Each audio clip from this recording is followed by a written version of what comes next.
Hello everyone. I'm Natasha Ho. Welcome back to The Dish, or welcome if it's your first time. This is your 2-minute tip to help you cook better food. So this week I want to talk about something that was a realization for me as I was learning more about how to cook. And it's something that seems really obvious when you think about it or say it, and people probably have said it before, but it's not something that I always would put into practice when I was in the kitchen.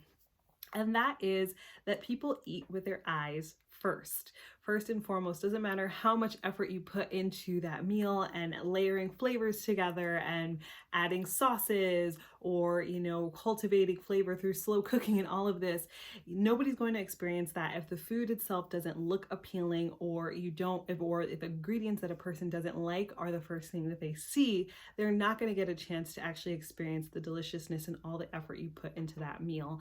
And so really key to remember if you're making food for yourself or somebody who's a picky eater, or if you're, having an event or a party and you're making food for other people, is remembering that we eat with our eyes first. And so making food appealing for the eyes is the first step in making it appealing for the palate. So there's things you can do around presentation in order to make a meal look more appealing. And if you're interested in learning more about kind of presentation and how to do that, feel free to just shoot me back an email and I can give you some more specific details on things you can do for presentation to help you up the game a little bit with how you put food on the plate and make it look really appealing. But that is one of the key things, is working on presentation, how you present ingredients, as well as what's visible. If you have a picky eater, making some of the ingredients that they don't like invisible can be really helpful. And how do you make those ingredients invisible? I'm going to talk about that a little bit more in an upcoming video, so stay tuned. I'll see you soon.